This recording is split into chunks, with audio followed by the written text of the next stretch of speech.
जय हिंद साथियों, आपका स्वागत है सर्वेश क्लासेस केजीजी में। और जितने भी हमारे केवीएस के साथी हैं, जिनका कि केवीएस पीआरटी का एग्जाम आज से ही स्टार्ट हुआ है 21 फरवरी से। और आपको पता है कि ये कब तक चलेगा, तो 28 फरवरी तक चलेगा। कब तक चलेगा? 28 फरवरी तक चलेगा। और आज आपका क्या है, 21 फरवरी है। तो चलिए, आज का शिफ्ट का तो एग्जाम हो गया, साथियों से क्षमा चाहता हूँ। लेकिन जो भी बचे हुए हमारे साथी हैं, जिनका एग्जाम नहीं हुआ है, उनके एग्जाम के लिए मैं लेकर आ चुका हूँ सीजीपीओ का पेडागोजी का सीडीपी का पूरा कंप्लीट मास्टर वीडियो। और इसके तहत क्या करूंगा मैं, हिमांशी मैम का है लेट्स लर्न का, आपको पता है, तो वो एक साथ पूरा वीडियो तो पढ़ाएगी नहीं, क्योंकि बहुत महंगी मैम है और बहुत सारा सब्सक्राइबर है उनका। तो वो तो क्या है, करियर बिल पे पढ़ाती है, बहुत सारे चैनलों पर पढ़ाती है, तो एक साथ पूरा वीडियो। और अभी जो है एग्जाम का समय आ चुका है। ऐसे में जो है, अगर आप एक बार इस पूरे पीडीएफ को, जो कि उन्हीं का पीडीएफ है, मैं सिर्फ करा रहा हूँ, इसमें मेरा कोई योगदान नहीं है, मैं सिर्फ पीडीएफ आपको करा रहा हूँ। ये जो बाल विकास एवं शिक्षण शास्त्र का जो पीडीएफ है, आप अगर इस पीडीएफ को करके जाते हैं तो आपको पता है कि 60 नंबर का आ रहा है पेडागोजी। और इस 60 नंबर में आपको 50 प्लस तो आ जाएगा, क्योंकि 60 में 60 आने की संभावना क्या है, दुर्लभ है। लेकिन हाँ, आप अपने समझ से अगर पेपर कीजिएगा, समझ समझ के कीजिएगा, अपने दिमाग को अप्लाई करके कीजिएगा, तो जरूर आपका 60 में 60 भी आ सकता है। लेकिन 50 प्लस तो आपको इस पीडीएफ से आ जाएगा। तो आइए, मैम देखिए मुस्कुरा रही है, और ये इनका अपना चैनल है लेट्स लर्न, तो आप वहां भी जा सकते हैं। ठीक, सबसे पहले हम लोग इसमें क्या है पढ़ेंगे, तो वृद्धि और विकास पढ़ेंगे। आपको पता है कि वृद्धि क्या है, एक समय के बाद रुक जाती है, और विकास और समय तक चलती है। वृद्धि विकास, उसके बाद stage of development, principle of development, principle of decision, व्यक्तिगत भिन्नताएं क्या है, व्यक्ति की भिन्नताओं का आधार क्या है, मोटिवेशन क्या है, अब्राहम मोसेल्स नीड, हेरिडेटरी, मोसले का आवश्यकता, अनुक्रम सिद्धांत पढ़ेंगे, कॉन्सेप्ट पढ़ेंगे।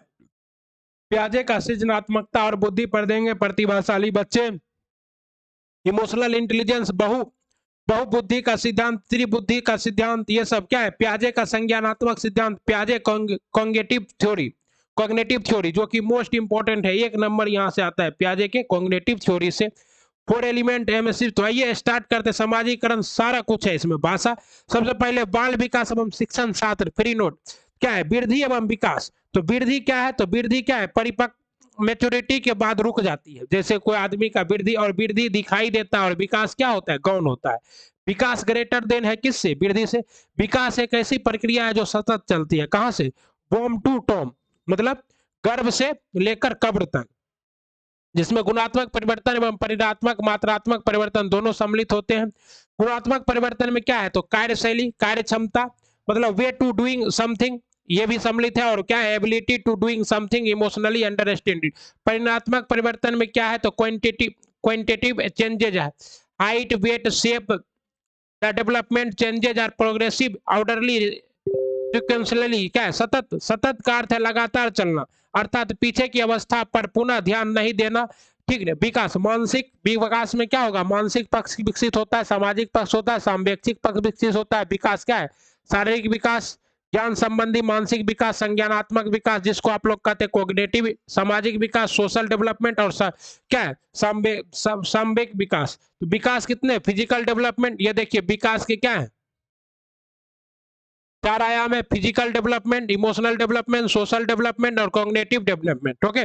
Board of the board dominance of development, तो क्या है, फिजिकल डेवलपमेंट, इसको हम लोग शॉर्ट में क्या कहते हैं, पीसीएसई।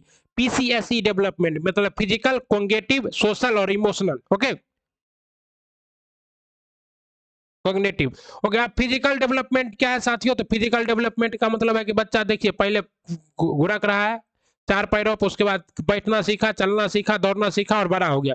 यानी कि क्या है, हाइट में वृद्धि, वेट में वृद्धि, साइज में वृद्धि, शेप में वृद्धि, ये क्या है, फिजिकल। फिजिकल मतलब क्या हो, जो दिखता हो, जो क्या हो, दिखता हो। मोटर डेवलपमेंट में क्या है, तो गति संबंधी पक्ष जो शरीर विकास से संबंधित होता है। ग्रॉस मोटर स्किल और fine motor skill. Gross motor skill में क्या है, स्थूल गति कौशिक, बड़ी मसल्स, आर्म्स मसल और लेग मसल में। फाइन मोटर में क्या है, तो सूक्ष्म गति कौशल। सूक्ष्म गति कौशल में छोटी छोटी मसल्स, आंख की मांसपेशियां, हाथ के muscles. Gross to fine development में होता है। Gross motor skill motor school में क्या है, तो चलने फिरने, मोटर मतलब क्या होता है, चलना फिरना, तो क्या है, गतिक गतिक कौशल, जैसे घुटने के बल चलना, खड़े होकर चलना, दौड़ना और कूदना, वॉकिंग, रनिंग, जंपिंग, ये सब किस में आएगा, फिजिकल चेंज में। फाइन मोटर स्किल में क्या है, उंगली और अंगूठे के जरिए कुछ उठाना, रेत के पैरों की उंगलियों से घुसाना, ड्राइंग, पेंटिंग, राइटिंग, काजल लगाना इत्यादि, ये सब क्या है। अब कॉग्निटिव डेवलपमेंट, संज्ञानात्मक विकास की, संज्ञानात्मक पक्ष में विकास के अर्थ में मानसिक क्षमताओं के विकसित होने से, संज्ञान का अर्थ है दिमाग, बौद्धिक क्षमताओं का विकास, संज्ञान का अर्थ क्या है, कॉग्निटिव का अर्थ क्या है, तो दिमाग, बौद्धिक क्षमता का विकास, सोचने का शक्ति हो, तर्क करने की शक्ति हो, कल्पना, मेमोरी, भाषा विकास। तो क्या है, हम लोग का पता है कि लेफ्ट ब्रेन में क्या होता है, लॉजिकल, साइंस, मैथ और लैंग्वेज कहाँ चलता है, लेफ्ट ब्रेन में, और राइट ब्रेन में हम लोग का क्या होता है, कॉग्निटिव होता है, मतलब संवेग का जो संचरण होता है कहाँ होता है, हमारे राइट ब्रेन में होता है। ड्राइंग, म्यूजिक, डांस, ये सब कहाँ है, तो ये हमारा तो लगता है कि क्या है, हमारा साथियों, ना ड्राइंग में मेरा कुछ अच्छा है, ना म्यूजिक अच्छा है, ना डांस अच्छा है, बस इसी में हम अच्छे हैं। जिसका मतलब मेरा लेफ्ट ब्रेन क्या है, ज्यादा काम करता है, और राइट ब्रेन बिल्कुल काम नहीं करता है क्या। चलिए आगे, सोशल डेवलपमेंट के अंतर्गत क्या है, समाज के अंतर्गत निहित नियमों का अनुपालन करना इसी से संबंधित है। Okay, the process of learning aptitude and installing the value, norms and social approves way of behaviour in known as the socialisation. Okay, सामाजिक नियम और कानून को अनुपालन करना है क्या कहलाता है, social development. Socialization is a life long process, सामाजिकरण क्या है, जीवन पर्यंत चलने वाली क्रिया है। Process starting from the infancy to birth का डेथ, इन्फेंसी ये भी क्या है, गर्भ से कब्र तक चलती है, कहां से, गर्भ से कब्र तक। ओके, इमोशनल डेवलपमेंट रेथ्स के अनुसार, ये मोस्ट इंपॉर्टेंट है, पूछेगा इमोशनल डेवलपमेंट किसके अनुसार, तो रेथ्स के अनुसार संवेग भावना है जो हमारे अंदर रंग भरती है। Okay, emotional development is about knowing the managing your emotion, emotion and cognitive are inter related, दोनों क्या है, इमोशनली संवेगात्मक और क्या है, संवेदनात्मक, दोनों क्या है, एक दूसरे से जुड़ा हुआ है। वृद्धि, ग्रोथ, यह विकास का यही एक छोटा सा हिस्सा है। वृद्धि, परिपक्व, तो मेच्योरिटी की भी विकास का ही हिस्सा अर्थात डोमेन है। परिपक्वता आनुवांशिकता से संबंधित है, परिपक्वता, maturity, height related to hierarchy, आनुवांशिकता होगा। ग्रोथ, वृद्धि, क्वांटिटेटिव चेंजेस, मात्रात्मक परिवर्तन क्या कहलाता है, वृद्धि। क्वांटिटेटिव चेंजेस या स्ट्रक्चर चेंजेस किसको कहते हैं साथियों, तो मोटा होना, पतला होना, लंबा होना, आकार में वृद्धि, छोटा होना आदि। विकास हम सभी हिस्सों में, विकास में हम सभी हिस्सों को क्या कर सकते हैं, माप सकते हैं, तो विकास को क्या किया जा सकता है, मापा जा सकता है। वृद्धि एक समय पर रुक जाती है, जबकि विकास गर्भ से कब्र तक, बॉम टू टॉम पर चलने वाली प्रक्रिया है। वृद्धि एक यूनिट, वृद्धि क्या क्या होता है, यूनिट होता है, केजी में, इंच में, सेंटीमीटर में आदि के तहत मेजरमेंट, जबकि विकास हर पहलू को नहीं है। विकास का केवल आकलन किया जा सकता है। चेस खेलना विकास का हिस्सा है, वही लंबाई बढ़ना क्या है, वृद्धि का। वृद्धि मात्रात्मक या परिमाणात्मक परिवर्तन होता है। वृद्धि स्ट्रक्चरल एंड क्वांटिटेटिव चेंजेस, वृद्धि समानता शारीरिक परिवर्तनों से संबंधित होता है। वृद्धि का मापन सही से किया जा सकता है क्योंकि यह क्या संकुचित होता है, नैरो डोमेन होता है वृद्धि का। ओके, वृद्धि में संरचनात्मक परिवर्तन शामिल है और एक समय के बाद ये रुक जाती है। विकास परिमाणात्मक के साथ साथ गुणात्मक परिवर्तन भी होता है, structural, functional changes, quantitative changes. विकास का आश्रय है शरीर के विभिन्न शारीरिक, मानसिक तथा व्यवहारिक संगठन से। विकास का आश्रय क्या है, शरीर के शारीरिक, मानसिक और व्यवहारिक संगठन के विकास से है। ओके, विकास को मापना कठिन है, इसका अवलोकन करते हैं क्योंकि विकास का रूप व्यापक है। विकास का रूप क्या है, ब्रॉड है, व्यापक है। विकास में प्रक्रियात्मक परिवर्तन शामिल है और यह निरंतर चलता रहता है। नोट, संप्रतियों का विकास संज्ञानात्मक विकास कॉग्निटिव डेवलपमेंट के अंतर्गत होता है। संप्रतियों का अर्थ होता है कि किसी चीज के प्रति कॉन्सेप्ट बनाना। हम लोगों को पता है कि कॉन्सेप्ट दिमाग में ही बनते हैं। वृद्धि, तो वृद्धि और विकास में अंतर है। मात्रात्मक या परिणात्मक परिवर्तन क्या है, वृद्धि है, और परिणात्मक के साथ साथ गुणात्मक परिवर्तन क्या है, विकास है, डेवलपमेंट है। वृद्धि समानता शारीरिक परिवर्तनों से संबंधित है, जबकि शारीरिक, मानसिक और व्यवहारिक सभी से संबंधित है कौन, विकास। वृद्धि का मापन सही से किया जा सकता है जबकि विकास का मापन नहीं किया जा सकता। इसमें संरचनात्मक परिवर्तन शामिल है, इसमें परिक्रियात्मक परिवर्तन शामिल है, यह निरंतर चलता रहता है। स्टेज ऑफ डेवलपमेंट, तो ये देखिए स्टेज ऑफ डेवलपमेंट क्या है, इन्फेंसी शैशवा अवस्था कब से कब तक है, 0 से लेकर 2 वर्ष तक को क्या कहते हैं, इन्फेंसी शैशवा अवस्था कहते हैं। इसमें बच्चा क्या करता है, घुटने के बल चलना सीखता है, बैठना सीखता है, किसी भी चीज को पकड़ना सीखता है। उसके बाद अर्ली चाइल्डहुड में क्या है, पूर्व बाल्यावस्था में 2 से 6 वर्ष तक बच्चा क्या करता है, चलना बोलना सब बोलना सीख जाता है, चलना सीख जाता है। लेटर चाइल्डहुड में बच्चा 6 से 12 वर्ष में बच्चा का क्या होता है, सोशल विकास होना स्टार्ट हो जाता है। और किशोरावस्था, इसे तो तूफान की अवस्था किसने कहा है, स्टेनले हॉल ने इसे क्या कहा है, एड्रोसेंस को तूफान की अवस्था कहा है। ये क्या है, WHO का मानना है कि 10 से 19 वर्ष की आयु किशोरावस्था।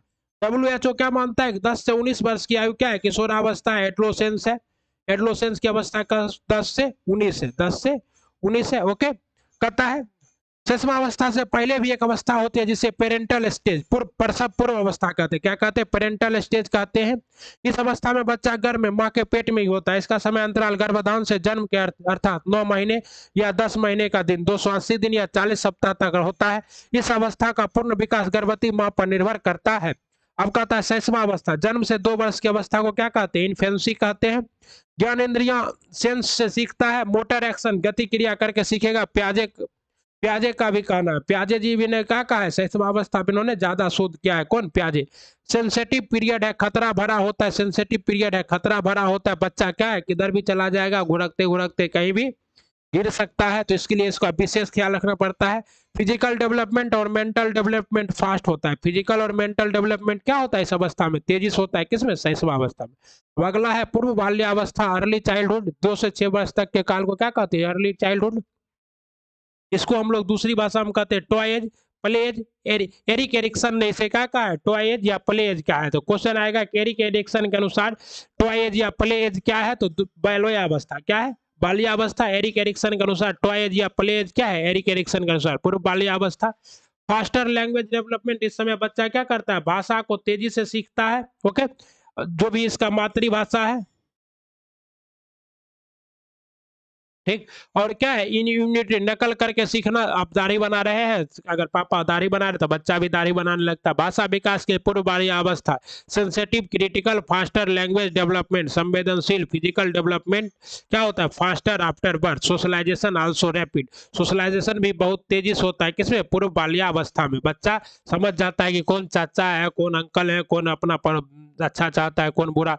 अब उत्तर बाल्यावस्था, लेटर चाइल्डहुड, तो वो एरिक्सन के अनुसार था। अब ये देखिए 6 से 12 वर्ष तक का है, टॉली अवस्था कहते हैं। गेंग है, जिसमें बच्चा क्या करता है, गेंग में घूमता है। गेंग में घूमेगा, मारपीट हल्का फल्का करेगा। गेम एज है, स्पोर्ट है, बच्चा सभी समूह में क्या करते हैं, दम लगाकर खेलता भी है। एलिमेंट्री स्कूल एज है, 6 से 8 का स्कूल, इसी में बच्चा जाता है। ओके, उसके बाद लॉन्ग टर्म फ्रेंडशिप एज है, ये फिजिकल डेवलपमेंट स्लो होता है। और प्रोड्यूसिव में मिथ्या परिपक्वता आ जाती है, बच्चा का सोचने लगता है। मोटर डेवलपमेंट फास्ट होता है। लेटेसी स्टेज, सुप्तता अवस्था है, किसने कहा, तो फ्रायड ने क्या कहा है कि लेटेसी स्टेट है, सुप्रस्ता अवस्था है। एरिक्सन ने से क्या कहा है, इंडस्ट्री ऑफ इन्फेरिटी। एरिक्सन ने क्या कहा है, इंडस्ट्री ऑफ इन्फेरिटी। और कौन कौन कॉन्क्रीट ऑपरेशनल, किसने कहा है, प्याजे ने क्या कहा है, कॉन्क्रीट ऑपरेशनल। तो ये तीनों इंपॉर्टेंट है। प्याजे ने क्या कहा है उत्तर बाल्यावस्था को, तो concrete operational, industrial infancy. Erikson ने कहा और फ्राइड ने कहता है किशोरावस्था, एडोलेसेंस। अब देखिए स्टेनलो हॉल ने इसी को क्या कहा है, तूफान की अवस्था कहा है, तनाव और तूफान, स्ट्रेस और स्ट्रोम की अवस्था। ट्रांसमीटर, परिवर्तन का काल होता है, संक्रमण काल होता है, स्वर्णिम काल होता है। बच्चा अगर इसमें बन गया तो क्या हुआ, बन गया, बहुत अच्छा। लीडरशिप स्किल होता है, लैक इमोशनल स्टेबिलिटी होता है। आइडेंटिटी क्राइसिस का अर्थ है कि बच्चा यह ढूंढ रहा है कि मैं हूँ कौन। एरिक्सन के अनुसार क्या है, बच्चा इसी समय ढूंढता है कि मैं कौन हूँ, मेरा अस्तित्व क्या है, मेरा पहचान क्या है। ठीक। उसके बाद क्या है, ब्राइड प्राइड का, बच्चा में गर्व का गुण आ जाता है कि अगर वो कि हम बहुत महान है। एडोलेसेंस है, इसे क्या कहते हैं, बसंत ऋतु, स्प्रिंग सीजन भी कहते हैं। चाइल्डहुड और क्या है, तो एडोलेसेंस किसके बीच का पुल है, तो क्वेश्चन आता है कि एडोलेसेंस किसके बीच, टीजीटी में आया हुआ है, किसमें, टी में आया हुआ है। तो चाइल्डहुड, एडोलेसेंस किसके बीच का एज है, चाइल्डहुड, और एडल्टहुड के बीच का एज क्या है, एडोलेसेंस है। उसके बाद आपका क्या है, नचर। नेचर क्या होता है, हेरिडिटी होता है, स्टैटिक्स होता है एंड नेचुरल, इन्वायरमेंटल डायनेमिक होता है। डायनेमिक मतलब क्या होता है, जो बदलते रहे। एडिटिव नहीं होते हैं, हेरिडेटली प्लस इन्वायरमेंट का कोई ज्यादा असर नहीं पड़ता है। हेरिडेटली एंड इन्वायरमेंट होते हैं अर्थात अनुवांशिकता के और वातावरण विकास में बराबर हकदार होते हैं। अनुवांशिकता और वातावरण क्या होते हैं, विकास में बराबर। हेरिडिटी फिक्स स्टेटिक, हेरिडिटी अस्थाई होता है और इन्वायरमेंटल क्या होता है, डायनेमिक। मान लीजिए माता पिता से जो मिलना था मिल गया, लेकिन अब जैसा संगत करेगा वैसा क्या होगा, उसका विकास होगा। Hereditary can best be viewed as a something that sets a range basis within which an individual's development in actually shaped by the supports and opportunity of the environment. Okay, आगे देखिए प्रिंसिपल ऑफ डेवलपमेंट, डेवलपमेंट का भी सिद्धांत। Development is a continuous, development क्या है, सतीश है। Development क्या है, क्रमिक है। विकास की दर भिन्न होती है, सामान्य से विशिष्ट की ओर होता है। और इसको क्या कहते हैं, growth and development is a product of both hereditary and environment, मतलब वंशागुणत और पर्यावरण दोनों का क्या है। डेवलपमेंट क्या होता है, मल्टीपल है, किसका, हेरिडिटी का और एनवायरनमेंट का, ठीक ना। डेवलपमेंट इज प्रिडिक्टेबल, डेवलपमेंट को क्या किया जा सकता है, पूर्वानुमान लगाया जा सकता है बच्चे की स्थिति को देखकर। There is the constant intersections between all factor of development, all type of development are irrational। क्या है, अब प्रिंसिपल ऑफ क्या है, डायरेक्शन, डायरेक्शन दिशा का प्रिंसिपल क्या है। तो देखिए शरीर में दो तरह से विकास होता है, हेड टू टो या टो टू हेड। सिरोपद सिरोद पद, इसको क्या कहते हैं, लॉन्गिट्यूडिनल, और इसको प्रोक्सीमोडियल, नियर टू द फार, समीप से दूर, सेंटर से दूर के बीच में। शरीर का फैलना, जन्म के समय बच्चे सिर शरीर का क्या होता है, 1/5, 25% बच्चे का क्या होता है, दिमाग ही होता है जन्म के समय। व्यक्तिगत भिन्नता, इंडिविजुअल डिफरेंसेज, इंडिविजुअल डिफरेंसेज दुनिया की प्रत्येक प्रजाति में पाई जाती है, कोई भी प्रजाति समान नहीं होती है। उदाहरण के लिए दो बंदर भी एक जैसे नहीं दिखते हैं, उनमें से किसी न किसी स्तर पर भिन्नता अवश्य पाई जाती है। Individual difference variations are common within the across all species. Variation variation and colour and beauty to nature, क्या है,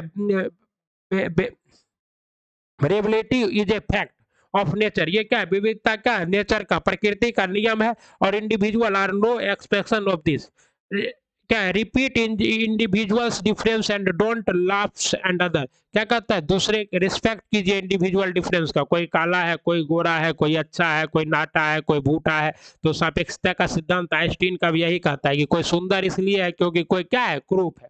अगर सभी सुंदर हो जाएगा तो कोई, अगर मान लीजिए 10 लड़की है और 10 एक जैसी है, तो आप कैसे फाइंड आउट कीजिएगा कि कौन सुंदर है। They vary in terms of physical characteristics such as height, weight, strength, hair, and color, etc. They may be intelligent or dull, dominant or submissive, creative or not creative, outgoing or withdrawn. This is a left of various. व्यक्ति भिन्नता का आधार, व्यक्तिगत भिन्नता का आधार क्या हो सकता है, बेसिस ऑफ इंडिविजुअल। तो बुद्धि, किसी का बुद्धि ज्यादा होगा, किसी का कम होगा, किसी का प्लस, किसी का माइनस। रुचि भी किसी का क्रिकेट में है तो किसी का फुटबॉल में है। मूल्य अलग अलग है, एप्टीट्यूड अलग अलग है, पर्सनालिटी अलग अलग है।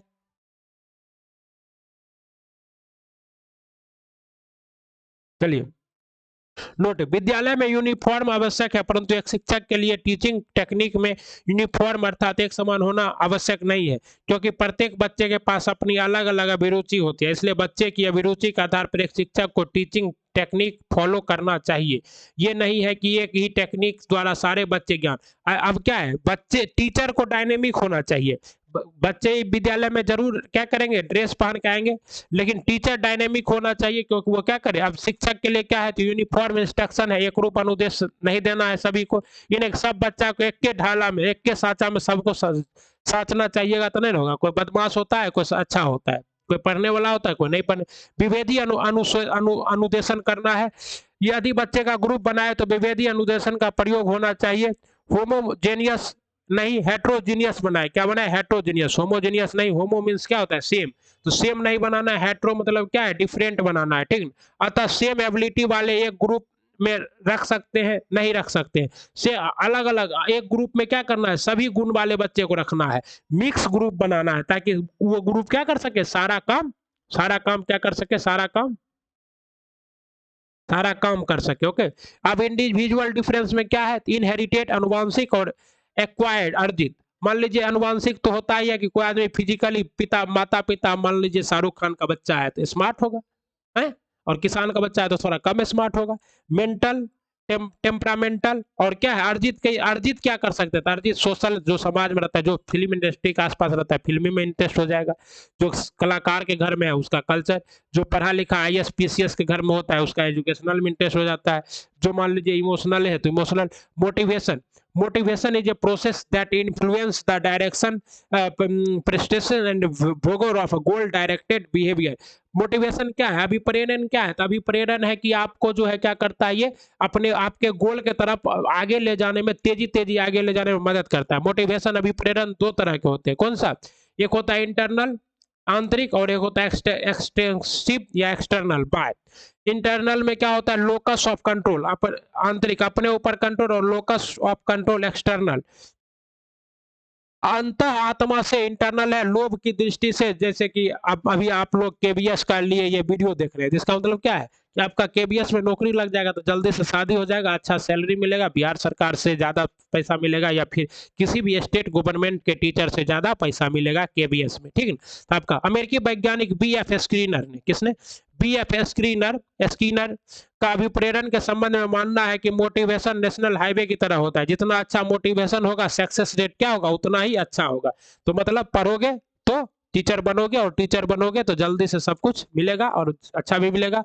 बच्चों में इंटरनल आंतरिक अभिप्रेरण को बढ़ावा देना चाहिए, हमेशा भी मोटिवेशन आंतरिक होना चाहिए। बाय कितना देर रहेगा, थोड़ा देर बाद बाय। संदीप महेश्वरी को सुने आप, दोस्त में घर आए और आते आते रास्ते में क्या हुआ, सनी लियोन दिख गई और आपका सारा मोटिवेशन उड़ गया। तो इंटरनल मोटिवेशन होना चाहिए।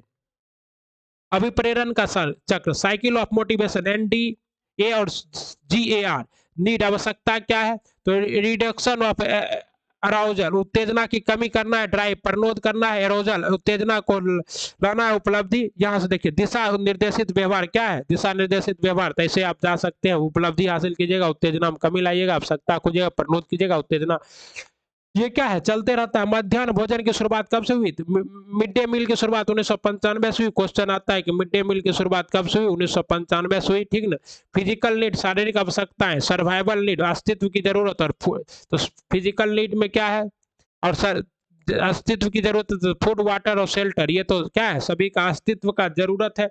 और क्या है, स्लीप, मिड डे मील, ये सब क्या है। अब कहता है Abraham Maslow need hierarchy, Maslow की आवश्यकता अनुक्रम सिद्धांत। मोस्ले, अब्राहम मोस्ले का नीड हायरार्की है। नीड हायरार्की के संबंध में क्या है, मोस्ले का जो दिया हुआ है, मोस्लो। सबसे देखिए क्या है, फिजियोग्राफिकल लेंस, शारीरिक आवश्यकताएं होती है किसी भी व्यक्ति का, जैसे एयर चाहिए, वाटर चाहिए, वायु क्या है, प्राण है, जल जीवन है, खाना, शेल्टर, स्लीप, क्लॉथिंग, ये 5 चीज तो चाहिए ही फिजिकल के लिए। अब सेफ्टी नीड क्या है, सुरक्षात्मक अवस्था में क्या है, पर्सनल सिक्योरिटी चाहिए, एम्प्लॉयमेंट चाहिए, रोजगार चाहिए, जिसके लिए आप लोग अभी क्या कर रहे हैं, वीडियो देख रहे हैं। रिसोर्सेज चाहिए, हेल्थ चाहिए, प्रॉपर्टी चाहिए, friendship, intimacy, family, sense of communication, ये लव एंड बिलोंगिंग के लिए चाहिए, क्या चाहिए, फ्रेंडशिप चाहिए, दोस्ती चाहिए, इंटरमेसी चाहिए किसी के साथ, वही आपका क्या करना है, इंटरमेट सीन बनाना है। एस्टीम, समान की आवश्यकता, respect, self esteem, status, recognition, और क्या है, फिर सेल्फ आत्मसिद्धि चाहिए, क्या चाहिए, आत्मसिद्धि लास्ट में जाके चाहिए। ये किसके द्वारा, मौसोलो के द्वारा, मौसोलो के द्वारा, ठीक है ना। तो पूछा जा सकता है IQ के आधार पर। IQ क्या होता है, तो आपको पता है, इंटेलिजेंस क्वेटेंट, बुद्धि लब्धि के आधार पर लोगों का वर्गीकरण किया जाता है। आइए देखते हैं बुद्धि लब्धि के आधार पर। वेरी जीनियस, गॉड गिफ्टेड किसको कहा जाता है, ओवर जिसका IQ कितना 140 है। वेरी सुपीरियर 120 से 139, सुपीरियर 110 से 119, हमारा इसी में। एवरेज में क्या है, 90 से 109 तक क्या है एवरेज में। डल में 80 से 79, और बॉर्डर लाइन डिफिशियंसी 70 से 90 के बीच में, और मरून 50 से 69, और इमेरवेल से 59-60, और इडियट कोई कर्म का नहीं 20। तो इंटेलिजेंसी शब्द की उत्पत्ति लेटिन भाषा के इंटेलिजेंस से हुई है। इंटेलिजेंसी शब्द की उत्पत्ति कहाँ से हुई है, लेटिन भाषा के शब्द इंटेलिजेंस से हुई है, जिसका अर्थ होता है टू अंडरस्टैंड। क्या अर्थ होता है, टू अंडरस्टैंड होता है। इंटेलिजेंसी हेरिडिटी से अधिक प्रभावित होती है। इंटेलिजेंसी किससे प्रभावित होती है, हेरिडिटी से, अनुवांशिकता से अधिक प्रभावित होती है। इंटेलिजेंसी में is the ability to reason, adopt and then concept of IQ, IQ कैसे निकालते हैं? तो पहले मेंटल एज निकाल लेते हैं, मानसिक आयु कितना है, वास्तविक आयु कितना है, और उसके बाद 100 से गुना कर देते हैं, ठीक है ना। यदि किसी बच्चे की रियल एज 10 वर्ष है और उसका दिमाग 12 वर्ष के बच्चों के जैसा काम करता है, तो आईक्यू क्या होगा? 12/10 गुना 120, तो 120 आ गया। 120 किस में आ गया? एवरेज आईक्यू कितना है? 90 से 110 है। Chronological age is the biological age from the birth. Chronological in 1905 first intelligence test, पहला बुद्धि परीक्षण कब हुआ था? 1905 में हुआ था। अल्फ्रेड बेनेट एंड क्या है, थियोडोरस साइमन ने किया था। कौन किया था? Theodorus Simon, Alfred Nobel. 1908 में क्या हुआ था? मेंटल एज का कॉन्सेप्ट आया था। कौन किया था? अल्फ्रेड बेनेट ने मेंटल एज का। 1912 में आईक्यू का कॉन्सेप्ट आया था। कौन आया था? विलियम एस्ट्रेम के द्वारा। किसके द्वारा? विलियम। तो आईक्यू को सबसे पहले कौन नापा? विलियम एस्ट्रेस ने। किसने नापा? विलियम एस्ट्रेस ने। क्वेश्चन आ सकता है, ओके। अब कहता है सृजनात्मकता और बुद्धि, क्रिएटिविटी एंड इंटेलिजेंस। सृजनात्मकता, क्रिएटिविटी, आपके अंदर क्रिएटिविटी और बुद्धि देख लीजिए। तो क्या है? Researchers have founded the that the relationship between creativity and intelligence is positive, ठीक। Terman is in the 1920 found that persons with high IQ were not necessary creativity। अगर ऐसा नहीं है कि किसी के पास क्या है, ज्यादा आईक्यू है तो वो ज्यादा क्रिएटिव है, अर्थात हर एक हाई आईक्यू वाला बच्चा रचनात्मक हो, यह आवश्यक नहीं है।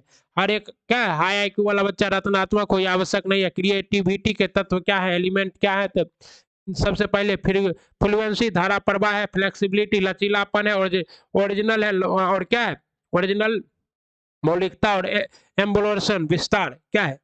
एलाब्रोशन है, ठीक ना। तो ये ट्रिक है। ई आप याद रखिएगा। क्रिएटिविटी के कितने संकेत है? F F F F F F O E F F O E F F O E F F O E, okay. JP Guilford ने थिंकिंग को 2 भागों में बांटा है। जेपी गुलिफ्रॉड ने थिंकिंग को कितने भागों में बांटा है? 2 भागों में बांटा है। किसने? तो क्या है? डाइवर्जेंट थिंकिंग और कन्वर्जेंट थिंकिंग। डाइवर्जेंट का मतलब क्या होता है? आप सारी सोच जो विस्तृत सोच हो, और क्या है? कन्वर्जेंट थिंकिंग मतलब क्या होता है? आप सारे सोच जो क्या है, छोटा सोच हो। तो आदमी कहता है ना कि छोटा सोच का बुद्धि। तो ओपन इंडेड हो और रिलेटिव टू क्रिएटिविटी हो, इसमें क्रिएटिविटी हो, आउट टू द बॉक्स हो, बॉक्स से बाहर जाकर सोचता हो, और मल्टीपल सॉल्यूशन इसके पास हो, ठीक है। और अभी सारी सोच में क्या है? क्लोज है, रिलेटेड टू इंटेलिजेंस है, एमसीक्यू सॉल्व करने के में काम आता है इसका, और क्या है? Limited solution. अब सारी सोच वाला प्रत्येक व्यक्ति क्रिएटिव नहीं होगा, ऐसा नहीं है। जो व्यक्ति क्या है, डाइवर्जेंट थिंकिंग वाला है, वो क्रिएटिव ही होगा। परंतु क्रिएटिव व्यक्ति अब सारी सोच का अवश्य रखता है। उल्टा जरूर होता है, जो व्यक्ति क्रिएटिव है उसका सोच क्या होता है? डाइवर्जेंट जरूर होता है। अब कहता है गिफ्टेड चिल्ड्रन, प्रतिभाशाली बच्चे कितने तरह के होते हैं? 3 तरह के। इंटर एक्चुअली ब्राइट 140 आईक्यू वाले बच्चे हैं। उसके बाद टैलेंटेड, सचिन तेंदुलकर क्या है? टैलेंटेड है, मतलब जन्म से क्रिकेट में इनका क्या था? बहुत रुचि था। उसके बाद क्रिएटिव कौन है? एम एफ हुसैन, जो प्रसिद्ध के पेंटर है, वो क्या थे? क्रिएटिव थे। तो ये सब गॉड गिफ्टेड है। गिफ्टेड चिल्ड्रन समृद्ध पाठ्यचर्या इन्हें इन रिचेड करिकुलम की आवश्यकता होती है, जिसमें उनके इंटरेस्ट के अकॉर्डिंग चैलेंजिंग टास्क कॉन्टेंट्स हो। अब मान लीजिए सचिन तेंदुलकर को बैट के जगह पर अगर कलम पकड़ा दिया जाता तो उतना महान नहीं हो पाते, ठीक है ना। तो इंटेलिजेंस इंटेलेक्चुअली ब्राइट बच्चों को HOTS higher order thinking skill जैसे कंटेंट चाहिए। क्या चाहिए? हायर ऑर्डर थिंकिंग स्किल जैसे क्या चाहिए? कंटेंट चाहिए। इमोशनल इंटेलिजेंस, संवेग बुद्धि। संवेग बुद्धि को सर्वप्रथम किसने? स्लोबे एवं मायर ने इंट्रोड्यूस किया था। कौन? स्लोवेयर एंड मायर ने क्या किया था? इंट्रोड्यूस किया था। इमोशनल इंटेलिजेंस नामक बुक को डेनियल जियोलोमेन ने लिखा था। डेनियल ग्लोमेन ने, कौन लिखा था? डेनियल ग्लोमेन ने क्या लिखा था? इमोशनल इंटेलिजेंस को किसने लिखा था? इमोशनल इंटेलिजेंस नामक पुस्तक को डेनियल ग्लोमेन ने लिखा था, ओके साथियों। कहता है एरिस्टोटल, अरस्तु का वचन कोट है, कोई भी किसी भी समय नाराज हो सकता है, इसमें कोई दिक्कत नहीं है। अर्थात अर्थ है कि हम अपने इमोशन को कंट्रोल कर पाए और सही जगह पर सही समय पर सही तरीके से सही मात्रा को यूज कर पाए, इसी को इमोशनल इंटेलिजेंस कहते हैं। यह अरस्तु का कोट है। anybody can becomes angry, that is easy, but be angry with the right person and to the right disagree and at the right time and for the right purpose and in the right way, that is not within everybody's power, that is not easy। ये किसका है? Aristotle का आकर्षण है, जो कि biology के क्या है? पिता भी है। इमोशनल इंटेलिजेंस की विशेषता है सोशल स्किल, सामाजिक कौशल, सेल्फ अवेयरनेस आत्म जागरूकता, मोटिवेशन अभिप्रेरण, इम्पैथी सहानुभूति, सेल्फ रेगुलेशन स्व नियंत्रण, ये सब क्या है? इमोशनल इंटेलिजेंस की विशेषता है कि सामाजिक कौशल होना चाहिए, सेल्फ अवेयरनेस होना चाहिए, मोटिवेशन होना चाहिए, इम्पैथी सहानुभूति होना चाहिए। Empathy to put yourself in somebody shoes, मतलब इम्पैथी का मतलब क्या होता है? जैसे मदर टेरेसा थी, मदर टेरेसा क्या थी? किसी के दुख में दुखी होना इमोशन है, लेकिन किसी के दुख में वो कितना दुखी है इसको जान लेना ही क्या है? इम्पैथी है। क्या है? इम्पैथी है। अब कहता है कॉग्निशन एंड इमोशन, संज्ञान और संवेग भी डायरेक्शनल, बाय डायरेक्शनल होता है। क्या चीज? दो दिशात्मक होते हैं, इंटर रिलेटेड होते हैं, अंतर संबंधित होते हैं। संज्ञान और संवेग दोनों एक दूसरे को प्रभावित करते हैं, सिर्फ केस में प्रभावित नहीं करते, सिर्फ क्या करते? केस में। जोजक के अनुसार इमोशनल एंड कॉग्निशन इंडिपेंडेंट स्वतंत्र है। मनोवैज्ञानिक द्वारा यह सुझाव दिया गया है कि शिक्षक को दृष्टिकोण से गिफ्टेडनेस की भावना निम्नलिखित के संयोजन पर निर्भर करती है। हाई एबिलिटी उच्च क्षमता, हाई क्रिएटिविटी उच्च रचनात्मकता, हाई कमिटमेंट उच्च प्रतिबद्धता। ये तीनों जिसके अंदर होगा वो क्या होगा? एसीसी, उसको रीजलाइल कहा जाएगा या गिफ्टेड होगा। यह बच्चा कैसा होगा? गिफ्टेड। थ्री रिंग मॉडल, इसको क्या कहते हैं? थ्री रिंग मॉडल कहते हैं। ओके, कहता है बहुबुद्धि सिद्धांत। तो बहुबुद्धि का सिद्धांत किसने दिया? Multiple intelligence is also known as the multiple dimensional intelligence. ये कौन दिया? Harvard Gardner. किसने दिया? हार्वर्ड गार्डनर ने दिया। मोस्ट इंपोर्टेंट, बहुबुद्धि का सिद्धांत किसने दिया? हार्वर्ड गार्डनर ने बहुबुद्धि का सिद्धांत दिया। 8 टाइप के वैरायटी है। बुद्धि कितने प्रकार होते हैं? 8 टाइप के। किसके तहत? एनसीईआरटी के तहत। Each of these in intelligence are स्वतंत्र, इंडिपेंडेंट और each other. Intelligence is not a single entire. बुद्धि कई प्रकार की होती है, कोई एक क्षमता नहीं होती है। So teacher can teach in multiple way, अर्थात अधिगम भी कई प्रकार से हो सकता है। अब कहता है लिंग्विस्टिक इंटेलिजेंस, भाषाई वृद्धि, जैसे स्वामी विवेकानंद है, डॉक्टर क्या है? रविंद्रनाथ टैगोर जी है, ये सब के अंदर क्या था? भाषाई बुद्धि था। चेतन भगत है, कौन है? चेतन भगत, ये सब में क्या है? भाषाई बुद्धि। Skill involve in the production and use of language, person high on the intelligence are world smart, reading, hearing, speaking. और स्वामी विवेकानंद जी ने कहा था कि अच्छा वक्ता वही है जो क्या अच्छा श्रोता हो। तो बाद डिस्कशन, रविंद्रनाथ टैगोर, स्वामी विवेकानंद, ये सब के अंदर क्या था? भाषाई बुद्धि था। उसके बाद लॉजिकल, तर्कपूर्ण बुद्धि। तो देखते हैं आप क्या है? APJ Abdul Kalam, skill in scientific thinking and problem solving हो किसके पास? तो ये person high on the high this type of intelligence can think logically and creatively. So scientist and Nobel prize winners are likely to be strong in the components. क्या है? Albert Einstein, APJ Abdul Kalam, ये सब में कैसा बुद्धि था? तर्कपूर्ण बुद्धि था। ये हम लोग बुद्धि का प्रकार पढ़ रहे हैं। बुद्धि का प्रकार हार्वर्ड ग्रेनर के अनुसार कितने तरह के हैं? 8 तरह के। स्पिरिचुअल स्थानिक बुद्धि, skill of forming visual image and patterns, जैसे नाविक है, मूर्तिकार है, वास्तुकार है, मानचित्रकार है, कैटोग्राफर्स है, ठीक है? ये सभी क्या है? सर्जन है। इस सब में क्या होता है? स्थानिक बुद्धि। उसके बाद संगीत, म्यूजिकल इंटेलिजेंसी, संगीती बुद्धि। तो लता मंगेशकर, ए आर रहमान, इस समूह में क्या था? ओके, तो आपसे ये नहीं। उसके बाद क्या है? ब्रॉडली काइनेस्थेटिक बुद्धि, using whole of portion of the body flexibly and creatively. क्या है? अपने पूरे शरीर का यूज कर सकता है, तो इसे क्या कहते हैं? इसलिए कहता है सर्जन्स एंड पायलट्स कॉमन्स है, इसलिए ज्यादा महत्व इसे क्या होता है? स्पिरिचुअल में दे। अब क्या कहता है? इंट्रा पर्सनल, अंतर व्यक्तिगत बुद्धि, sensitive to stable except of the others behaviour, दूसरे के व्यवहार व भावनाओं को समझना। महात्मा गांधी, मदर टेरेसा, ये सब क्या थे?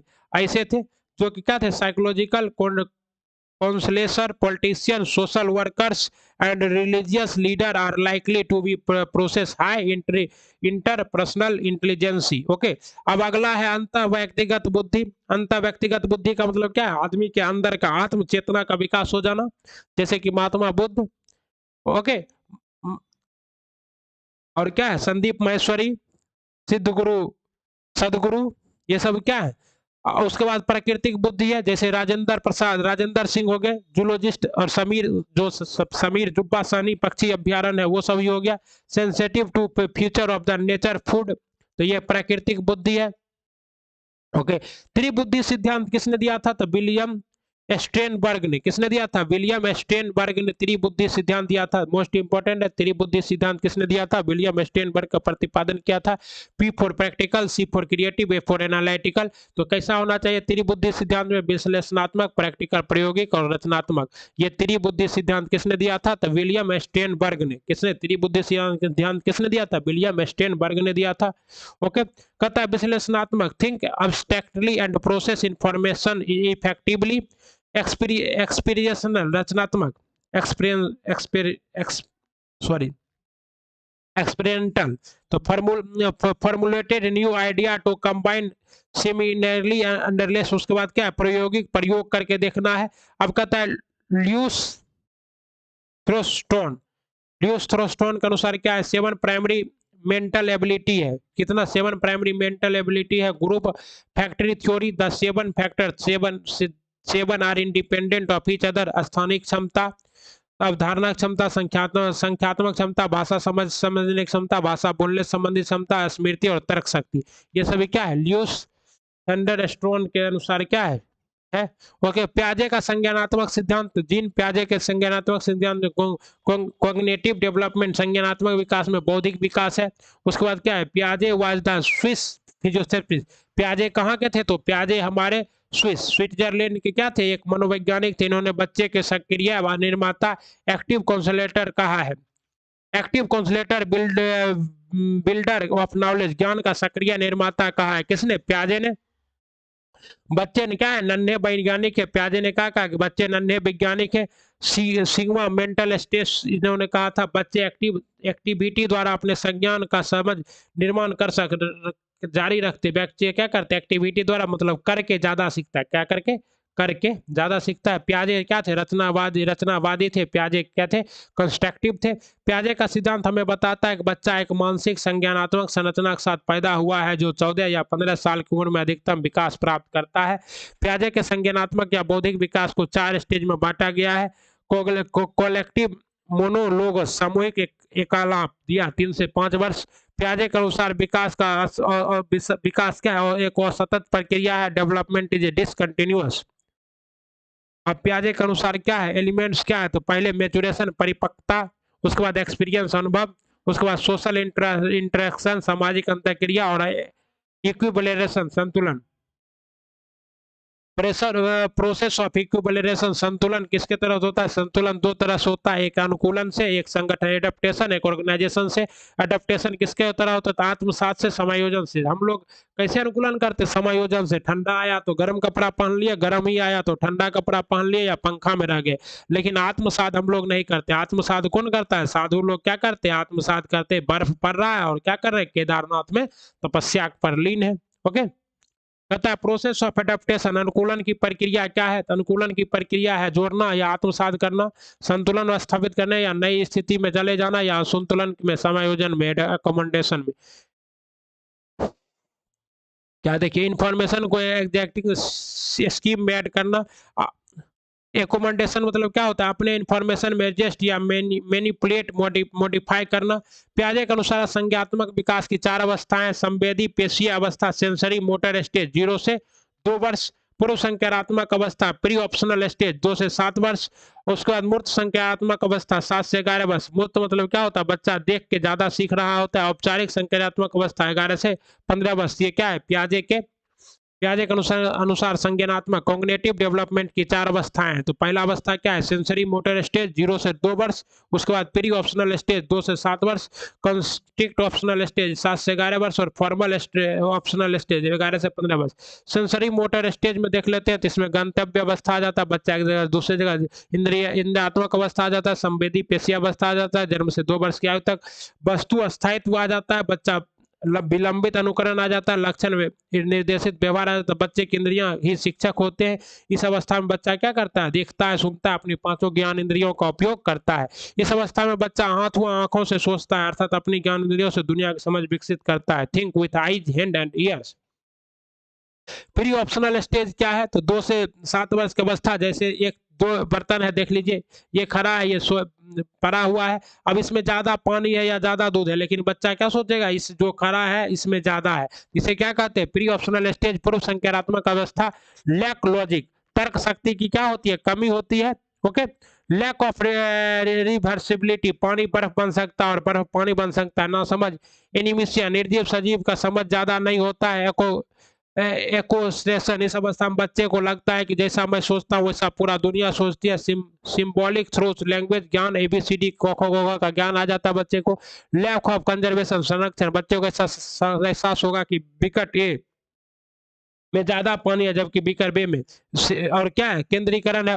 उसके बाद कॉन्क्रीट ऑपरेशनल क्या है? 7 से 11 वर्ष की अवस्था को क्या कहते हैं? Concrete optional.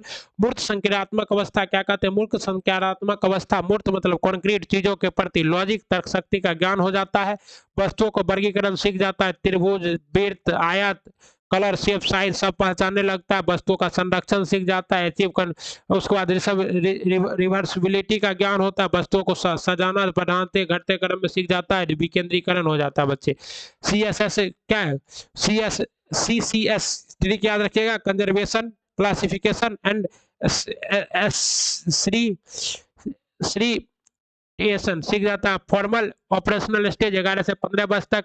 अब्स्ट्रैक्ट, अमूर्त चिंतन कर सकता है, लॉजिक लगा सकता है, कॉन्सेप्ट बिल्डअप कर सकता है। इसीलिए बच्चा इस समय क्या करता है? भाषा आधारित मैथ बनाने लगता है। परिकलात्मक और निगात्मक कार्य कर सकता है, निगात्मक चिंतन कर सकता है। अब लेव वाइगोत्स्की का सामाजिक सांस्कृतिक परिप्रेक्ष्य।